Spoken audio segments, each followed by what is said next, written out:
Bien, écoutez, je crois que l'ensemble des participants ont rejoint la réunion et mon rôle sera extrêmement réduit aujourd'hui. Il s'agit simplement d'accueillir à la fois nos intervenants et notre modérateur qui, lui, présentera les enjeux cruciaux de la réunion d'aujourd'hui. Je voudrais les remercier tous les trois, Sinan Oulgen, Alain Guimol de Lacroix et Denise Zunal, qui est notre collègue au CEPI. Et sans plus tarder, je vais passer la parole à Alain qui va présenter la réunion et l'animer jusqu'à la fin. Merci beaucoup. Au revoir.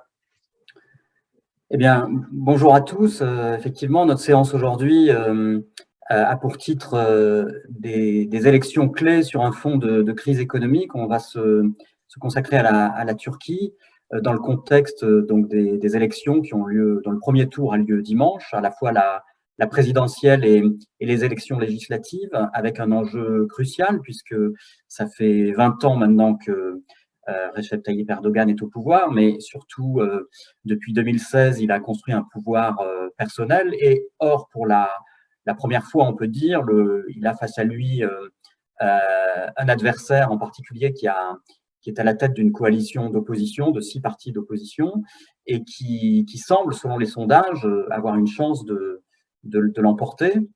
Donc cette coalition dirigée par Kemal Kılıçdaroğlu, 74 ans, et également des élections qui se déroulent dans un contexte de forte fragilité économique, d'hyperinflation, on peut dire, avec un chiffre qui atteignait 43% le mois dernier. Donc, on peut dire l'inflation la plus élevée en Europe à l'heure actuelle, dans un contexte aussi où le pouvoir a été fragilisé par le tremblement de terre du 6 février, qui a fait plus de 50 000 morts et qui a montré à quel point le pouvoir se révélait incapable de faire face, d'organiser les secours et a révélé aussi la corruption des autorités, et donc susciter un fort mécontentement. Bref, c'est dans ce contexte-là où tous les regards actuellement en Europe sont tournés vers la Turquie, que nous allons accueillir nos deux invités. Alors, à la fois, tout d'abord, Denise Zunal, que je pense les habitués du club connaissent, puisqu'elle est économiste au CEPI, spécialiste des économies émergentes et en particulier très attentive à ce qui se passe en Turquie. Et puis Sinan Oulgen, qui est fondateur du think tank, qui nous parle en direct d'Istanbul, fondateur du think tank EDAM, donc le Centre pour les études sur l'économie et la politique étrangère, ancien diplomate, ancien diplômé du Collège d'Europe aussi, à Bruges, qui a été en poste à Bruxelles, et qui est chercheur associé au Centre Carnegie à Bruxelles, qui va davantage nous parler des attentes du point de vue économique dans la situation qui viendra après les élections. Et donc, je vais tout de suite leur passer la parole, donc pour une petite présentation d'une quinzaine de minutes chacun. Et puis ensuite, vous avez la possibilité, j'espère, nous aurons la possibilité d'avoir un échange à travers des questions que vous pouvez poser sur le chat, de façon à être un peu plus efficace. Je vais ensuite essayer de reprendre et puis de faire circuler la parole. Alors donc, je me tourne vers nos deux invités. La Turquie peut-elle se guérir de ses fragilités économiques? Qu'est-ce que pourrait être la politique économique dans une Turquie de l'après-Erdogan? Ou bien la Turquie peut-elle s'offrir le luxe d'un nouveau mandat d'Erdogan dans la situation économique fragile où elle est actuellement? D'abord, peut-être la parole à Denise Zunal pour se concentrer sur la situation macroéconomique actuelle. Je vous passe la parole. Merci. Donc, j'ai partagé mon écran. Est-ce que tout va bien? Vous voyez, j'imagine. Hop. Bon, vous me direz s'il y a un problème. Et oui, je vais parler de la situation actuelle et laissant plutôt les perspectives à Sinan. La situation actuelle de l'économie turque est une situation intenable, comme si on était dans un bateau vraiment où ça fuit de partout et qu'on essaie de colmater depuis relativement récemment, finalement, de cette manière, des trous partout, sans avoir vraiment de personnel navigant compétent dedans et avec tous les indicateurs d'alerte qui marchent pas, qui sont mis en doute. Ces élections interviennent, comme vous connaissez sans doute tous, parce qu'on en parle tellement dans les médias en France, interviennent dans un contexte particulier. D'abord, dans la perspective de 100 ans, cette année, la République turque aura un siècle. Et on va passer donc à un autre siècle. Au début, ça a été fondé par Kemal Atatürk sur des valeurs laïques et sur des institutions à l'européenne, si j'ose dire. Et petit à petit, maintenant, vers les derniers temps du siècle, avec de ce siècle de la Turquie, avec la dernière décennie des gouvernements de Recep Tayyip Erdoğan, on s'est éloigné d'un système institutionnalisé et la Turquie, avec son économie, est devenue un régime autocrate. Et dans ce contexte-là, comme The Economist pour la première fois a annoncé que c'était ces élections-là, en 2023, c'était les plus importantes de l'année. Et The Economist fait très rarement cela. En général, il le fait pour les candidats américains, au présidentiel américain. Et là, il n'hésite pas de prendre part pour l'opposition en Turquie. Comme Sinan a dit aussi, on est dans l'idée de séisme, parce qu'en février dernier, la Turquie a subi un double séisme aux conséquences économiques terribles, mais qui ne sont pas du tout pour le moment en compte dans le budget de la Turquie. Et cela rappelle un séisme avant l'arrivée de AKP, le parti de Recep Tayyip Erdoğan, au pouvoir en Turquie.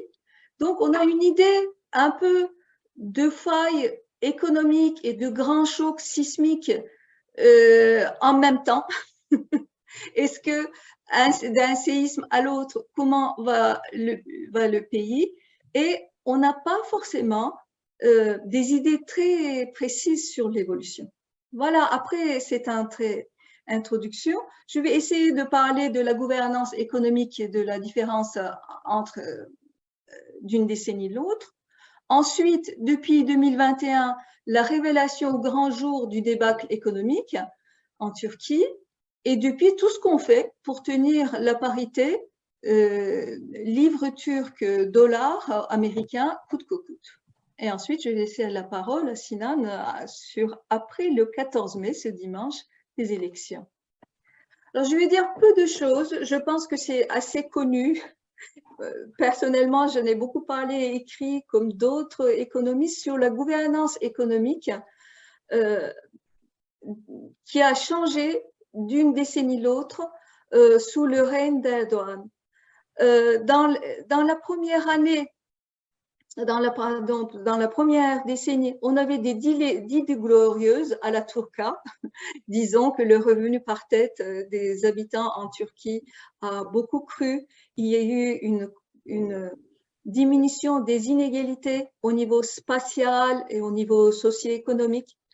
Et c'était une croissance basée sur des autorités de régulation indépendantes, un peu à l'instar des pays avancés. Mais la dernière décennie, sous l'effet de plusieurs événements, d'abord la fin de l'ancrage des politiques économiques turques sur les politiques de l'Union européenne, avec l'éloignement de l'Union européenne, et de l'ancrage par rapport aux préconisations de jadis du FMI, et ensuite par par les différentes crises que l'économie mondiale a subies, notamment la grande récession qui a fait qu'il y a eu une abondance de capitaux occidentaux dans les pays émergents qui les ont utilisés d'une manière facile, sans chercher leurs propres sources de financement à travers leur productivité. Alors, toujours est-il que dans ce contexte-là, la Turquie est allée vers une autocratie de plus en plus, d'abord dans son régime politique, mais depuis plus récemment en économie aussi, en particulier depuis la présidentialisation du système en 2018.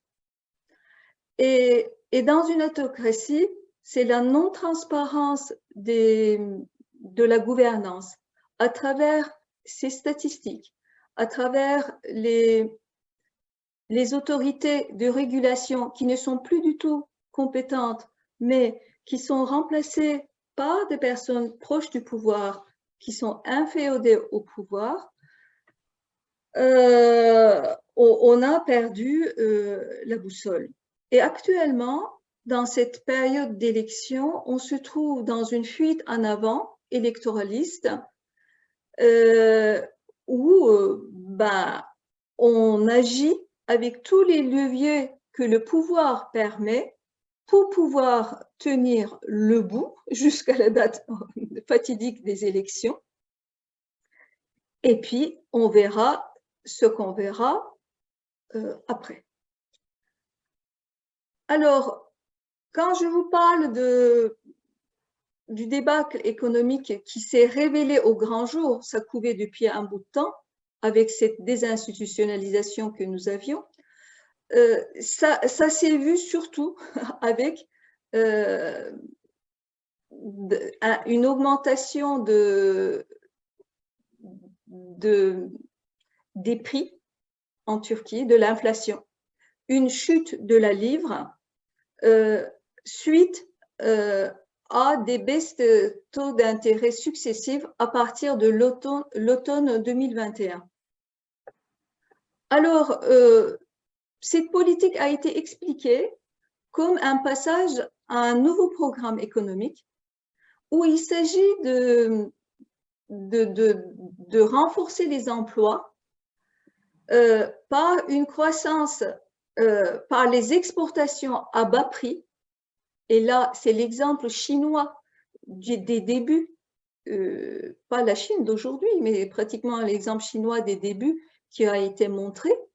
Un pays, grâce à une compétitivité prix pratiquement absolue, arrive à engranger des excédents. Et tout ceci grâce à une baisse des taux d'intérêt, à commencer par celui directeur de la Banque centrale. Erdogan a dit en fin novembre 2021 qu'avec ce nouveau modèle économique, nous rejetons la politique consistant à tirer l'argent chaud avec des taux d'intérêt élevés et nous soutiendrons la production et les exportations avec des taux d'intérêt bas. À l'hiver, donc, nous avons eu en hiver de la même année une poussée inflationniste, la chute de la livre et une création de comptes bancaires indexés au dollar pour justement enrayer cette chute. Actuellement, l'inflation, tout à l'heure, Alain vous parlait, est très élevée, l'une des plus élevées au monde. Selon l'UFMI, en 2023, la Turquie se place après la Venezuela, Zimbabwe, Argentine et Soudan. Et voilà, et ça a été fait, c'est une inflation, contrairement à ce qui se passe un peu dans la majorité des pays au monde, qui n'est pas engrangé pour les mêmes raisons quoi, que les autres, sans entrer dans l'international, mais c'est une inflation vraiment fabriquée maison, grâce à cette baisse, à cause de cette baisse des taux d'intérêt. Là, nous avons donc, si on considère les prix à la consommation annoncés par Turkstad, donc des chiffres officiels, mais qui ne sont pas fiables parce qu'on ne connaît pas depuis 2 ans maintenant la composition du panier de produits. On nous donne vaguement des prix, l'augmentation des prix dans les secteurs d'activité. On dit par exemple dans le textile, dans l'alimentaire, comme ça des gros postes sans savoir vraiment quel panier de produits on considère pour le calculer. Donc, ça a augmenté jusqu'à 85,5% en 2022. Actuellement, avec un effet de base, on est à 43% et ce n'est qu'officiel. Selon les économistes indépendants, c'est 2 fois plus, mais eux, ils mesurent les prix sur une base pas très fiable non plus, à travers des prix relevés sur Internet. Mais c'est aussi, lorsqu'on considère d'autres mesures comme celui qui est fait par la Chambre de commerce d'Istanbul qui, elle, annonce son panier, eh bien, cette inflation paraît très bas par rapport à la réalité. Alors, comment on fait pour endiguer cette inflation? Je vais revenir tout à l'heure. On a introduit des mesures dites macroprudentielles qui s'apparentent en partie à des contrôles de capitaux et à des contrôles de toutes sortes de pressions, par exemple sur les banques, de faire des formes de sanctions s'ils accordent des crédits plus élevés. C'est-à-dire que les banques sont, par exemple, obligées d'acheter des bons de trésor à très, très faible rendement, largement en deçà de l'inflation. Et ainsi, ils sont sanctionnés par des gains négatifs en le faisant. Et donc, ils préfèrent ne pas accorder en réalité de crédit. Toujours est-il que on viendra peut-être tout à l'heure, le taux de crédit commercial actuellement en moyenne en Turquie, c'est par exemple, disons 15%, alors que l'inflation est 44% au mois d'avril. Et ça se traduit par un taux d'intérêt réel négatif. La livre n'a plus aucun intérêt à être détenue. Alors, est-ce que cette politique annoncée pour engranger des excédents à travers un nouvel modèle économique a fonctionné? Non, lorsqu'on considère notre compte courant en Turquie, ce compte courant est de plus en plus déficitaire. En 2022, le déficit total s'est élevé à 51 milliards de dollars. Lorsqu'on considère le déficit hors le solde énergétique et en hors non monétaire, ce solde est à peu près équilibré. Or, la Turquie, qui est complètement dépendante de l'énergie, de ses importations énergétiques, pour sa production ou pour sa propre consommation, même pour les particuliers, ne paie plus sa facture, par exemple, en gaz naturel à la Russie. Donc, sur ce compte courant que l'on fait, on ne voit pas, on imagine pour 2022 une facture de l'ordre de 20 milliards de dollars à régler à la Russie. La Russie tolère cette situation pour le moment, sans doute pour aider le gouvernement actuel. Voilà, si aussi on avait ici les bons calculs, on aurait un compte courant beaucoup plus déficitaire aussi. Donc ce modèle qu'on nous a présenté, qui devait engranger des excédents grâce à des exportations à faible prix, n'a pas du tout marché. À la place, on s'est trouvé avec des indicateurs qui ne sont pas du tout fiables pour comprendre où est-ce que nous nous trouvons, hein, pour mesurer l'état de santé de l'économie. Et à la place, on a trouvé par une fin de la gouvernance monétaire par la Banque centrale, parce que la Banque centrale n'intervient plus du tout sur son taux d'intérêt, sauf pour baisser. Depuis 2021, depuis septembre 2021, il y a eu, je crois, 9 baisses successives de 19%. Nous sommes actuellement maintenant à 8,5% en taux d'intérêt, donc le taux directeur de la Banque centrale. Et avec cette baisse, ben, la livre a chuté dans un premier temps et la Banque centrale a réagi en vendant par l'arrière-porte, comme disent les Turcs, en fait c'est à la dérobée, via les banques publiques turques, des réserves de change. Ça a soutenu la livre par rapport au dollar, parce que les investisseurs étrangers ne sont plus en Turquie et plus personne ne détient vraiment au niveau international des livres turcs.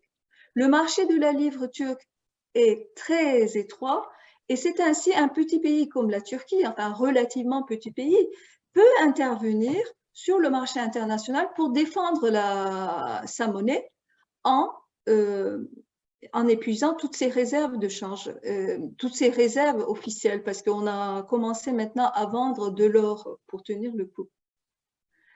Et à un moment, on a passé à des mesures macroéconomiques dites prudentielles de contrôle finalement de mouvements de capitaux, c'est-à-dire on n'arrive plus vraiment à vendre et à acheter comme c'était l'habitude en Turquie à travers les institutions financières ou au bureau de devises en quantité voulue les devises étrangères. Il y a toutes sortes de contrôles qui interviennent. C'est toujours officieusement ou bien par des décisions annoncées dans le journal officiel ou à travers les décisions de la Banque centrale. Et donc, on maintient la livre sous perfusion.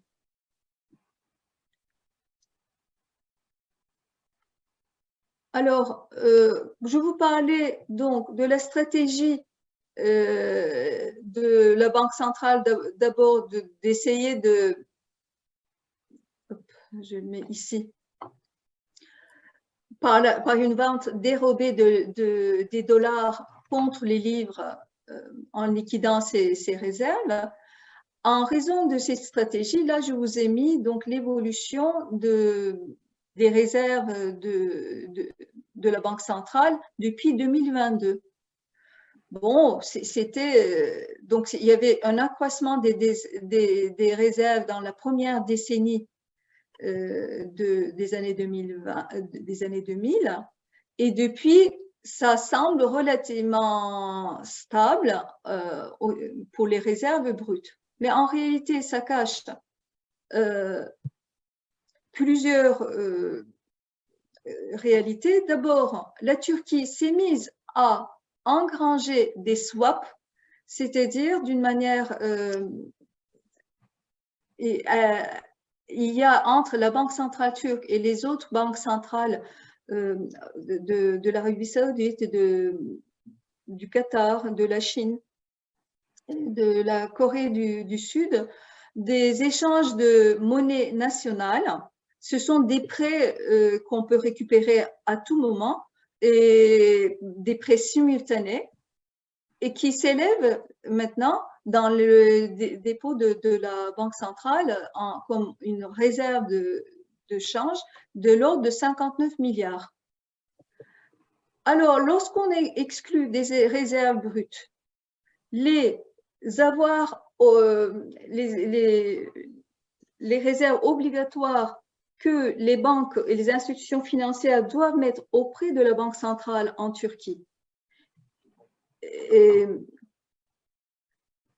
on a en réserve nette moins de 10 milliards de dollars aujourd'hui, enfin en fin avril, et en excluant aussi les swaps, nous arrivons à moins 60 milliards de dollars. Moins 69 milliards de dollars à ajouter à notre déficit courant de là, au mois d'avril, on est à, je crois, quelque chose comme 20 milliards de dollars. Voilà. Alors, en cas de baisse de la livre ou une attaque, je ne sais pas comment on va se défendre. Par ailleurs, on a, pour défendre la livre, une stratégie de délarisation. Les Turcs disent liralaşma, mais c'est très difficile de dire lirasisation en français, donc je vais dire délarisation. Donc, dès fin 2021, le gouvernement a mis en place, pour faire face à la chute de la livre turque et pour détenir des dollars, pour pouvoir... Je ne sais pas comment dire, parce que tout ceci va être utilisé par la Banque centrale pour défendre la livre turque. Des comptes qui sont finalement des comptes en livre turc que vous pouvez mettre, que les épargnants peuvent mettre en livre turc, mais surtout ce qui est prisé, c'est de transformer, convertir leur compte, leur dollar en livre turc. En ce faisant, l'État vous garantit un rendement au moins équivalent au taux de change du dollar. Donc, vous ne souffrez pas d'inflation à la sortie de ce compte. Alors, quand on considère donc les comptes en livre turc, actuellement, ils présentaient en début 2002 seulement 38% des comptes de dépôt bancaire dans tout le système. Donc, les devises étrangères,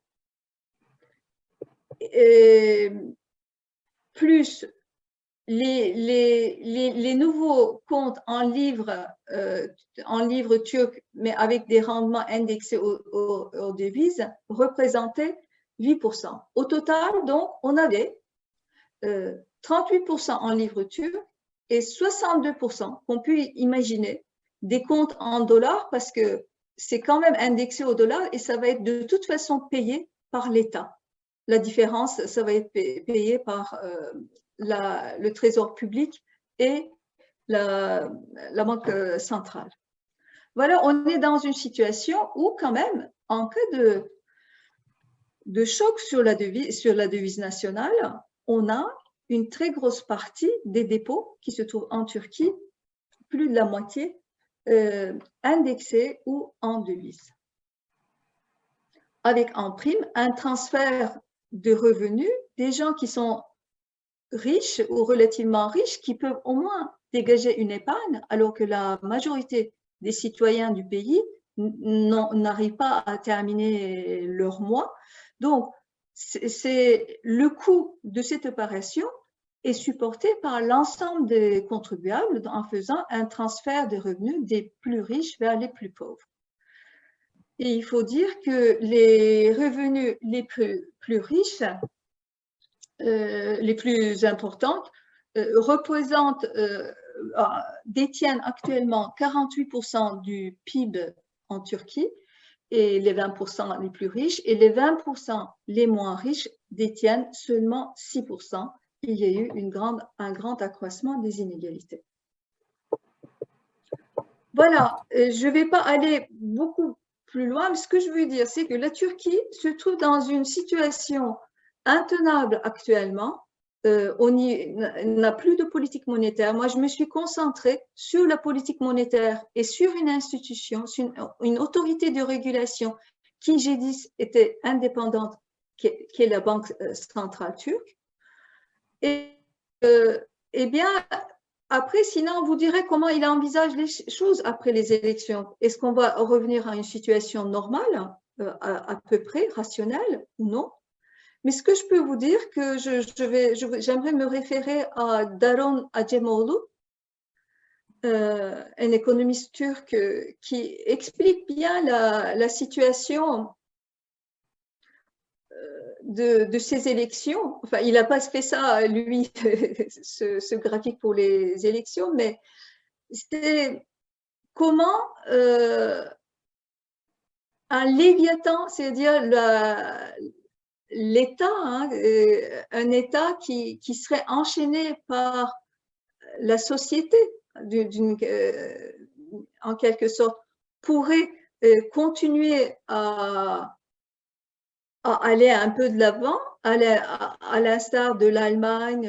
Enfin là, il a mis les exemples européens, Allemagne, France, USA, comme un léviathan enchaîné entre le pouvoir de la société et le pouvoir de l'État.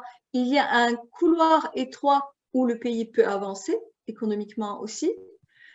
Et par rapport à ça, vous avez des léviathans despotes, à l'instar de la Chine, où le pouvoir de l'État prime, ou bien des léviathans absents comme Haïti, il n'y a plus aucun pouvoir de l'État et le pouvoir de la société, en réalité, c'est un pouvoir de gang actuellement, ou bien des léviathans en papier comme le Liban, sans être Haïti, c'est pas fameux non plus, et la Turquie, elle est entre actuellement le léviathan despote et léviathan enchaîné, autocrate, mais pas complètement despote. Il y a un espoir.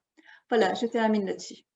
Merci beaucoup, Denise, pour la clarté de vos explications. Et sans plus attendre, je passe tout de suite la parole à Sinan, parce que comme l'heure tourne et je voudrais qu'on ait de la place pour, d'abord qu'il ait la place, le temps de s'exprimer, et puis un peu de débat. Je vous remercie. Et Sinan, à vous la parole. Oui, merci beaucoup. Ce que je vais essayer de faire après cette explication très pertinente de Denise, c'est de vous donner une idée de ce qui peut se passer au niveau de la gouvernance économique après le 14 mai, voire après le 28 mai, donc soit au premier tour des présidentielles, soit au deuxième tour des présidentielles. La première chose à souligner, c'est que s'il y a effectivement un changement politique, et il y a des chances palpables, disons, qu'il y ait ce changement, à l'heure actuelle, l'opposition est en devance de Erdogan de quelques points d'écart, et à titre personnel, je pense qu'ils vont pouvoir consolider cet égard et gagner les élections à la fin des fins.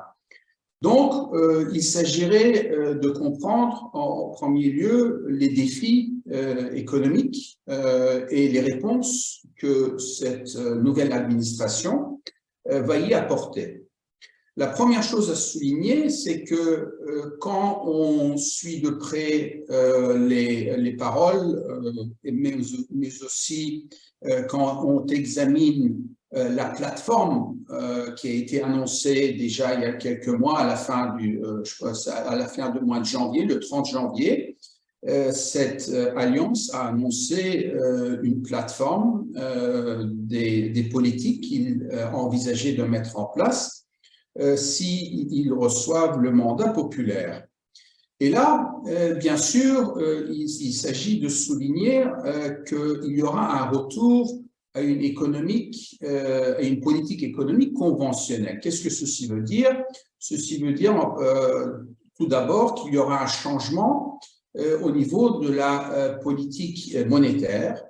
Donc, par rapport à l'heure actuelle où le gouvernement la Banque centrale suit une politique monétaire qui est, disons, un peu à l'écart de ce qu'on a appris pour ce qui concerne notre connaissance économique, où la Banque centrale a baissé, sur pression de Erdogan, a baissé les taux d'intérêt pour pouvoir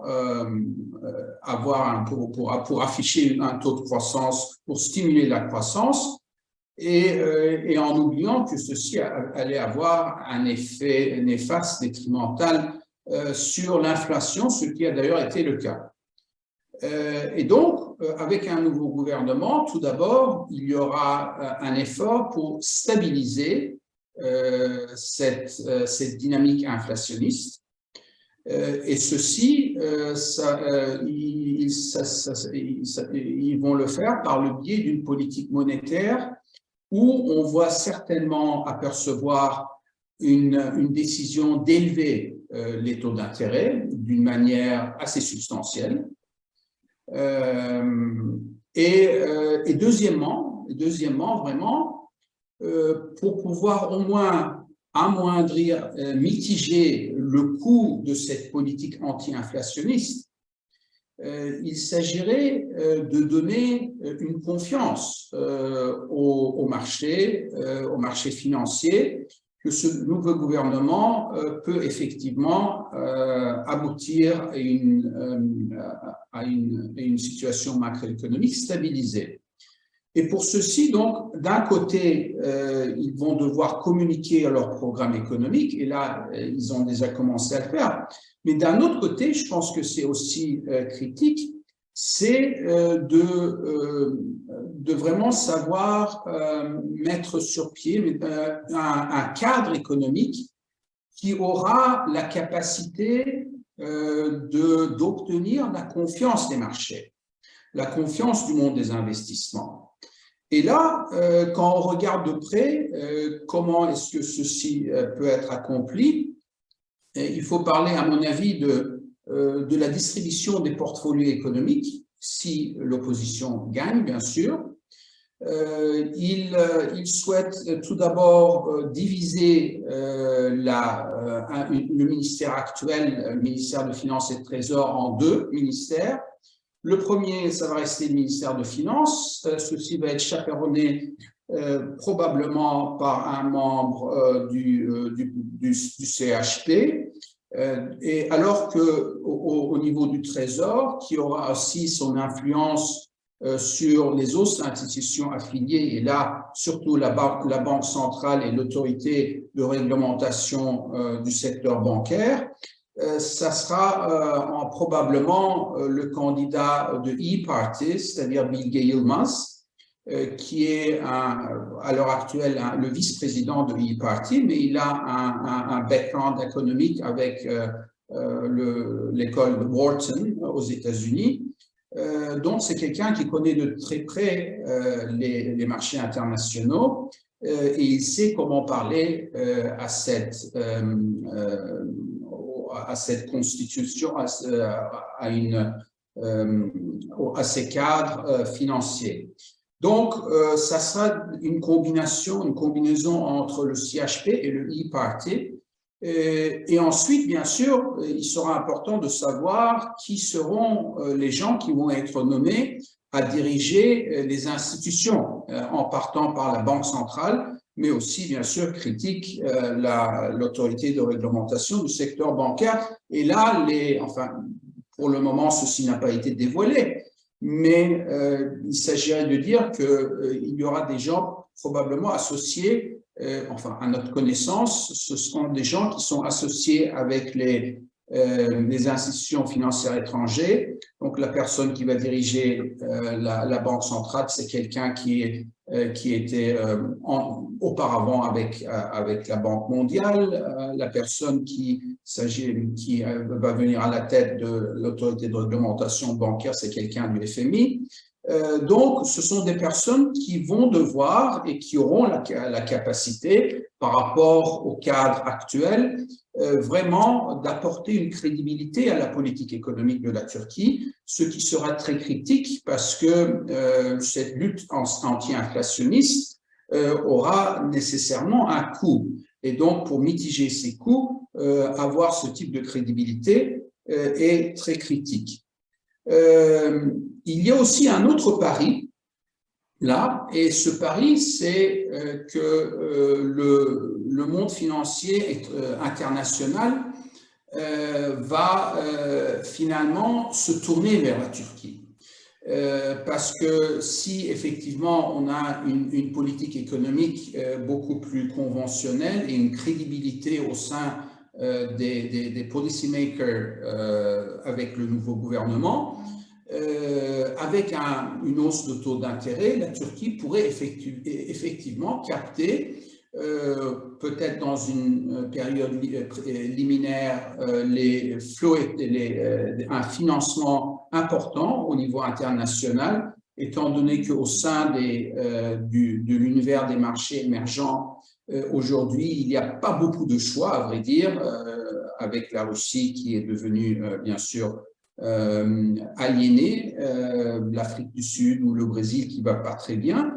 Donc, la Turquie pourrait effectivement devenir un créneau pour capter ce type de flot, tout d'abord financier et à une étape ultérieure, des flots d'investissement direct. C'est le pari. Et donc, dans la mesure où ce pari est bien calculé, on pourrait effectivement voir un rebond très fort de l'économie turque une fois que cette stabilisation a été accomplie. Et c'est d'ailleurs un peu l'histoire de l'économie turque, c'est-à-dire qu'auparavant, et Deniz en a parlé un peu, il y a eu des périodes où la Turquie s'est trouvée en crise économique, mais chaque fois, le rebond a été très fort. Donc, ceci est dû aux dynamiques internes de l'économie turque, où il y a un grand marché domestique, et une consommation qui est assez élevée. Une économie qui est ouverte sur le monde. Et là, d'ailleurs, c'est la deuxième dimension du pari. C'est-à-dire que d'un côté, c'est ce programme économique et la crédibilité du cadre des policymakers. Ça va miser sur les marchés internationaux, mais aussi sur l'Europe. Et là, bien sûr, ça sera une juxtaposition pas seulement de la politique économique, mais aussi de la politique étrangère. Et quand on voit déjà les paroles de Kılıçdaroğlu et des personnes qui seront probablement affiliées à la portefeuille de la politique étrangère, ils misent beaucoup sur un renouveau de ces relations. C'est-à-dire qu'on les entend dire que la priorité serait de réaffirmer la vocation occidentale de la Turquie, de placer la Turquie au sein des familles des nations occidentales et de là d'éliminer les doutes, les ambiguïtés quant à l'orientation stratégique de la Turquie, où effectivement ces dernières années il y a lieu de constater que ces types de doutes ont augmenté, et peut-être à juste titre. Donc, voilà, il y aura dès lors un côté politique étrangère aussi pour renforcer cette réorientation stratégique de la Turquie qui va aussi accumuler, si vous voulez, ou qui va être aussi renfloué par un retour à une économie politique conventionnelle.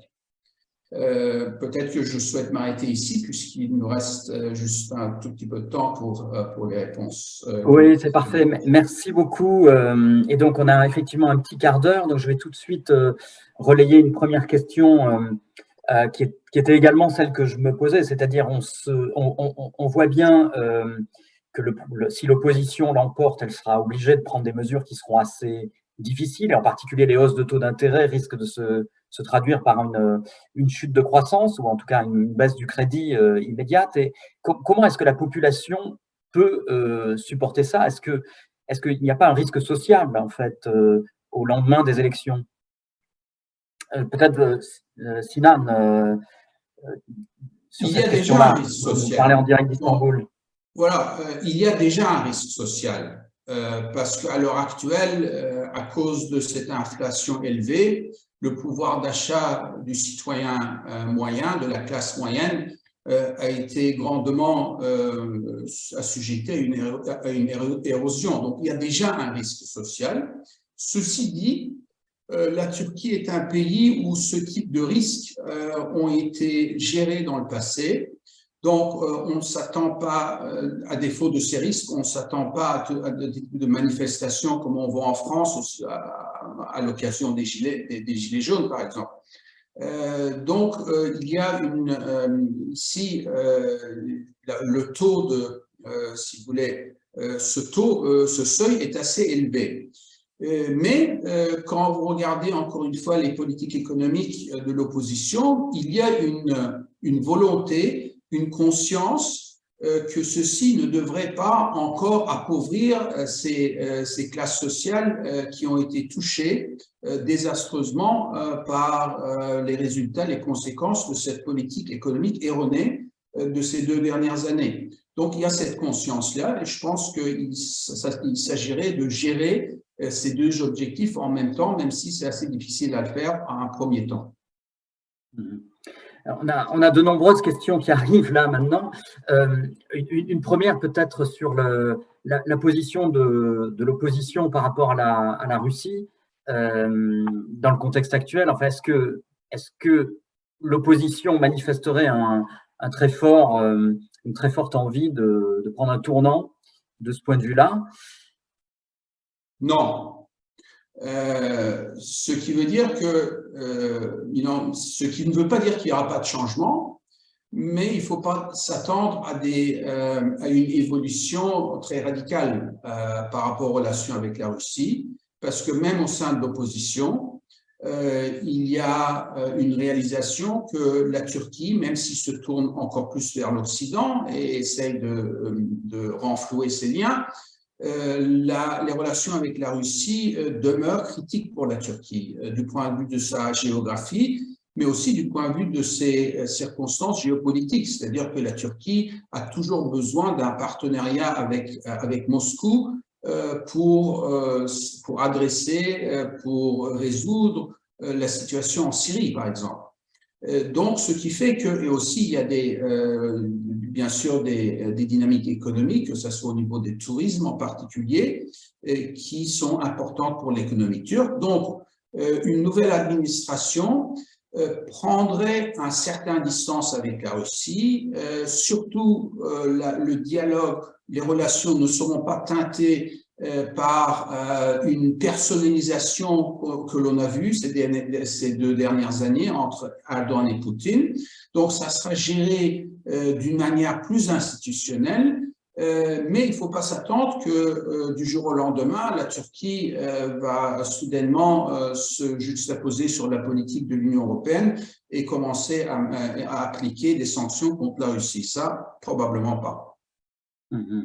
Et puis peut-être une question sur que se passerait-il en cas de victoire d'Erdogan? Est-ce que la Russie la Turquie peut tenir le choc économique qui pourrait survenir en cas de victoire d'Erdogan? Est-ce que la Turquie arrivera encore à se financer demain en cas de victoire?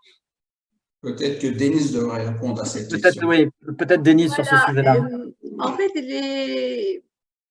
les spécialistes sont pessimistes à cet égard, que si Erdogan remporte les élections et a une majorité au Parlement, et on pense qu'il n'y a aucune raison de changer cette politique, cette gouvernance toujours à très court terme, en rafistolant les choses au lieu d'institutionnaliser les choses dans un système cohérent.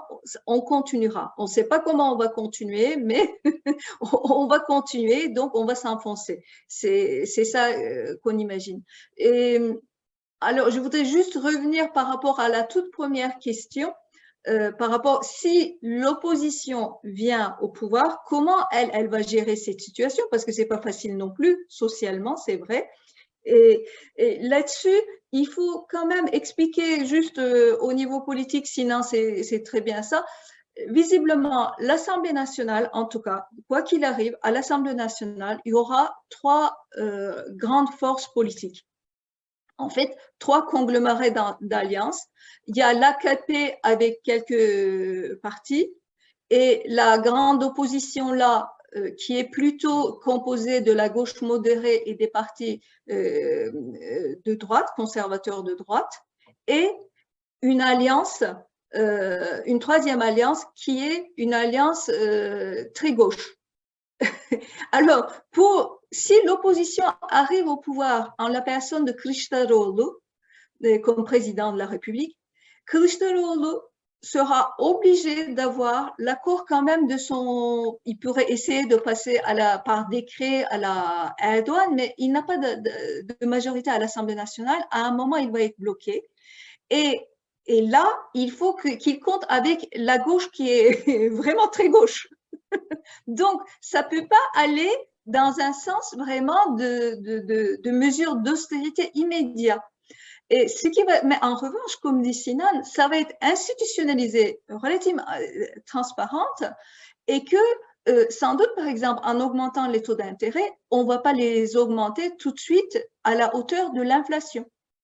Et pareil, pour ces comptes qui sont hyper coûteux et insoutenables budgétairement pour le trésor public, pour ces comptes indexés au dollar, on ne va pas les dissoudre du jour au lendemain.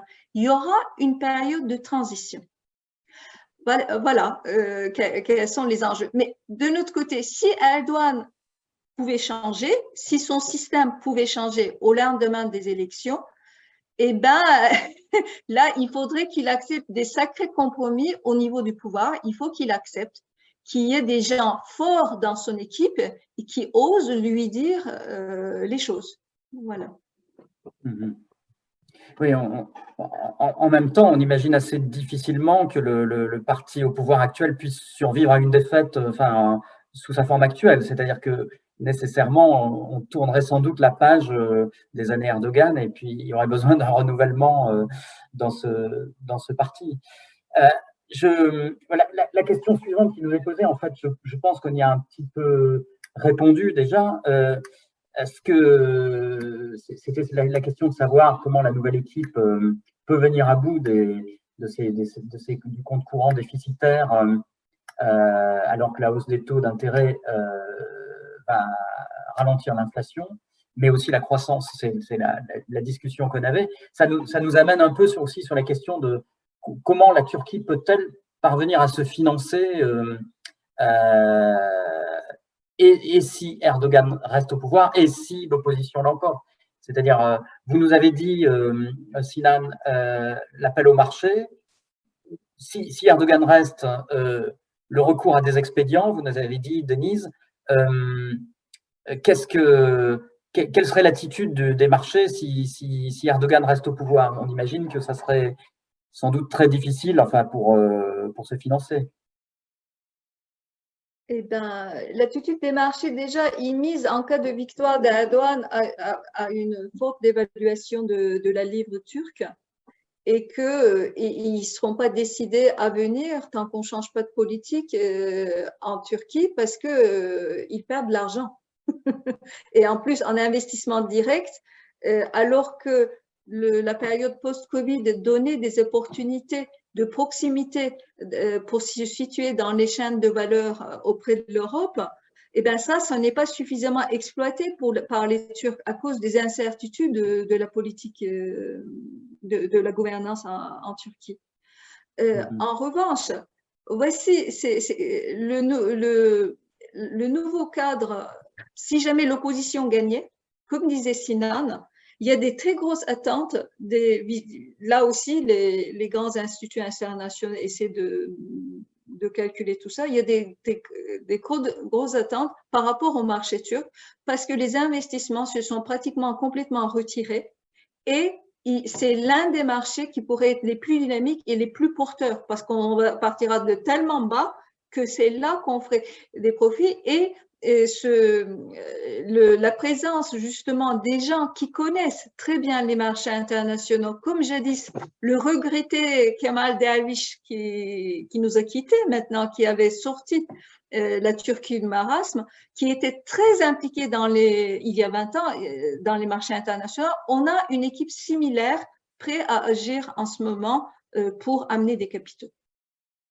Et justement, on a une question sur la Banque centrale. Est-ce que, on sait que la Banque centrale aujourd'hui est complètement, enfin sa politique est complètement décidée par l'exécutif, et est-ce que en cas d'alternance, on aurait une banque centrale qui deviendrait vraiment indépendante?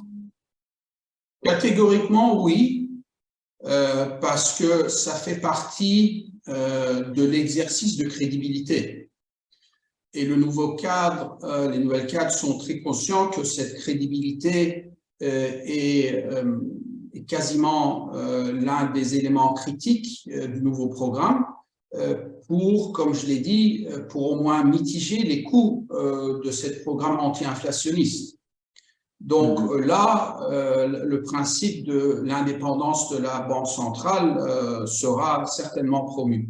Et c'est écrit aussi dans au sein, c'est écrit aussi dans la politique commune qui a été dévoilée en fin janvier, très clair. Et vous avez évoqué aussi peut-être, pour rester sur la finance, vous avez évoqué tout à l'heure les fragilités des banques, la façon dont les banques sont obligées de concéder des prêts, enfin ont des difficultés à concéder des prêts. Est-ce qu'on a un risque de crise bancaire en Turquie? Quelle est la fragilité du système financier turc? Pour le moment, ça tient le coup. Voilà, pour le moment, ça tient le coup, mais c'est effectivement en danger. Parce que si les banques sont obligées à détenir à perte des bons de trésor turcs, et aussi on peut avoir un phénomène semblable de ce qui est passé aux États-Unis avec l'augmentation des taux d'intérêt sur le dollar. Déjà, si jamais on revient à une politique normale de taux d'intérêt qui serait en cohérence avec l'inflation, et les bons de trésor que détiennent les banques turques actuellement vont devenir complètement dépréciés. C'est encore pire que ce qui était pire. On peut avoir un risque justement financier très fort. En fait, de fait, actuellement, la Turquie fait face à une crise beaucoup plus importante qu'il y a 20 ans, que la crise qu'elle a connue il y a plus de 20 ans. Non seulement on peut se trouver par une crise bancaire, comme c'était arrivé jadis, mais aussi par une crise très profonde de balance de paiement et par un défaut souverain, donc par la banqueroute. Donc, on est face à beaucoup de périls si ces élections passent mal. Alain, Denis, je vais devoir vous quitter à 14h30 parce que j'ai une autre réunion qui commence. Oui. Alors, peut-être juste une dernière question pour vous. On nous interroge sur la cohérence de cette coalition, c'est-à-dire est-ce que cette coalition peut tenir? Et puis ensuite, je vous libère, promis. Je ne sais pas si elle peut tenir jusqu'à la fin du quinquennat. C'est 5 ans avec ce type de coalition, ce sera difficile, mais au moins, ça pourrait certainement tenir pendant les 2 ou 3 premières années où ces grandes réformes critiques vont être faites parce qu'ils se sont déjà mis d'accord sur ces réformes-là et d'ailleurs avec une feuille de route qui est très concrète. Donc, de ce point de vue-là, je suis optimiste. Très bien. Merci beaucoup. Donc, je vous libère comme promis. Et vraiment, merci beaucoup d'avoir participé. C'était très intéressant de Merci beaucoup pour votre invitation du série et à bientôt, j'espère. Eh bien, bon, je pense qu'on va terminer là. Peut-être, si vous voulez, Denise, avoir un mot de conclusion. Eh bien… pour dire que les temps sont difficiles pour les Turcs et qu'il ne s'agit pas, en réalité, peut-être que l'aspect économique est plus facile que d'autres aspects. Peut-être que les autorités de régulation en économie, c'est plus facile à remettre en route que ce qui passera au niveau de la justice, par exemple, et la séparation des pouvoirs, et donc de revenir à un système parlementaire. Donc, on a beaucoup d'enjeux, mais les Turcs ont montré leur dynamisme dans le passé. Allez, pourquoi pas maintenant? Très bien, belle conclusion. Ouais, on n'a pas parlé du problème kurde non plus, enfin, quantité de questions qui sont sur la table. D'énormes défis. Merci beaucoup. Voilà, je pense que c'était très intéressant de vous entendre tous les deux. Et à bientôt, on suivra la suite de ce qui se produira en Turquie avec beaucoup d'intérêt. Merci beaucoup. Merci. Au revoir à tous. Je rends la parole à Christophe, donc peut-être. Alors, simplement pour dire que notre prochaine conférence a lieu le 15 mai. Ce sera dans l'après-midi et ce sera sur le Regional Outlook for Europe du FMI. Merci à toutes et tous et merci avant tout aux modérateurs et aux deux intervenants. Au revoir. Au revoir. Au revoir.